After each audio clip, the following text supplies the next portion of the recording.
ಎಲ್ಲರಿಗೂ ನಮಸ್ಕಾರ. Welcome to Raj kitchen. ನಾನಿವತ್ತು ನಿಮಗೆ ಮೈದಾ ಹಿಟ್ಟಿನ ಕೋಡ್ಬಳೆನ ಯಾವ ರೀತಿ ಮಾಡೋದು ಅಂತ ತೋರಿಸ್ತಾ ಇದ್ದೀನಿ. ಅದಕ್ಕೂ ಮುಂಚೆ ಎಲ್ಲರೂ ಲೈಕ್ ಮಾಡಿ, ಶೇರ್ ಮಾಡಿ, ಸಬ್ಸ್ಕ್ರೈಬ್ ಮಾಡಿ. ಇವತ್ತು ನಾನು ಮೈದಾ ಹಿಟ್ಟಿನ ಕೋಡ್ಬಳೆನ ಯಾವ ರೀತಿ ಮಾಡೋದು ಅಂತ ತೋರಿಸ್ತಾ ಇದ್ದೀನಿ. ಬನ್ನಿ, ಒಂದು ಬಾಣಲಿಗೆ ನಾನು 1 ಕಪ್ ಮೈದಾ ಹಿಟ್ಟು ಹಾಕೋತಾ ಇದ್ದೀನಿ. ಅದಕ್ಕೆ 3 ಸ್ಪೂನ್ ತುಪ್ಪ ಹಾಕಿ ಬಿಸಿ ಮಾಡ್ಕೊತಾ ಇದ್ದೀನಿ, ಹುರ್ಕೋತಾ ಇದ್ದೀನಿ. ಅದನ್ನು 3 ಸ್ಪೂನ್ ತುಪ್ಪ ಹಾಕೋತೀನಿ. ನೀವು ಬೇಕು ಅಂದರೆ ಇನ್ನೊಂದು ಸ್ಪೂನ್ ಹಾಕ್ಕೋಬೋದು. ನಮಗೆ ಕ್ರಿಸ್ಪಿಯಾಗಿ ಬೇಕು ಅಂತೇಳಿ ನಾನು 3 ಸ್ಪೂನ್ ಮಾತ್ರ ಹಾಕ್ಕೊಂಡಿದ್ದೀನಿ. ನೀವು ಬೇಕು ಅಂದರೆ ಹಾಕ್ಕೊಳ್ಳಿ. ಅದನ್ನು ನಾನು ಮಿಕ್ಸಿ ಜಾರಿಂದ ನಾನು ಅದನ್ನು ಮಿಕ್ಸಪ್ ಮಾಡಿಕೊಂಡು ಬಾಣಲಿಗೆ ಹಾಕೋತಾ ಇದ್ದೀನಿ. ಆ ಬಾಣಲಿಗೆ ಹಾಕಿದ್ಮೇಲೆ ನಾನು ರುಚಿಗೆ ತಕ್ಕಷ್ಟು ಉಪ್ಪು ಹಾಕ್ಕೊಂಡಿದ್ದೀನಿ ನೋಡಿ. ಅದಾದಮೇಲೆ ಅರ್ಧ ಸ್ಪೂನಷ್ಟು ಅಚ್ಕಾರದ ಪುಡಿ ಹಾಕಿದ್ದೀನಿ. 1 ಟೇಬಲ್ ಸ್ಪೂನ್ ಜೀರಿಗೆ ಹಾಕ್ಕೊಂಡಿದ್ದೀನಿ. ಒಂದು ಸ್ವಲ್ಪ ಕಪ್ಪೆಳ್ಳು ಯೂಸ್ ಮಾಡಿದ್ದೀನಿ ನಾನು. ನೀವು ಬೇಕು ಅಂದರೆ ಬಿಳಿ ಎಳ್ಳನ್ನ ಯೂಸ್ ಮಾಡ್ಕೋಬೋದು.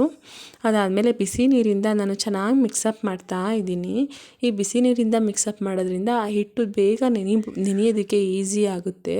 ತಣ್ಣೀರೆಲ್ಲ ಯೂಸ್ ಮಾಡಬೇಡಿ, ಚೆನ್ನಾಗಿ ಬರಲ್ಲ. ಅದಾದಮೇಲೆ ನಾನು ನೋಡಿ ತುಂಬ ಚೆನ್ನಾಗಿ ಮಿದೀತಾ ಇದ್ದೀನಿ. ಮಿದ್ದಿ ಈ ಥರ ಹಿಟ್ಟನ್ನ ರೆಡಿ ಮಾಡ್ಕೋತೀನಿ. ರೆಡಿ ಮಾಡಿಕೊಂಡು ನಾನೊಂದು 5 ನಿಮಿಷ ಇದನ್ನು ನೆನೆಯೋದಕ್ಕೆ ಇಡ್ತಾಯಿದ್ದೀನಿ. ಅದು ಹಿಟ್ಟು ನೆಂದಷ್ಟು ತುಂಬ ಚೆನ್ನಾಗಿ ಬರುತ್ತೆ ಕೋಡ್ಬಳೆ. ನೋಡಿ ಯಾವ ಥರ ಬರುತ್ತೆ. ಹಿಟ್ಟು ನೆಂದಷ್ಟು ಬಿಟ್ಕೊಳ್ಳಲ್ಲ, ಅದು ತುಂಬ ಚೆನ್ನಾಗಿ ಬರುತ್ತೆ ರಿಂಗು.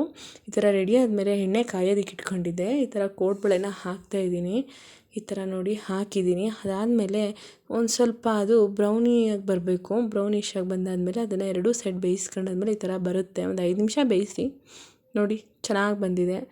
ಇದನ್ನು ಸರ್ವ್ ಮಾಡ್ಬೋದು ಫ್ರೆಂಡ್ಸು, ರಿಲೇಟಿವ್ ಎಲ್ರಿಗೂ.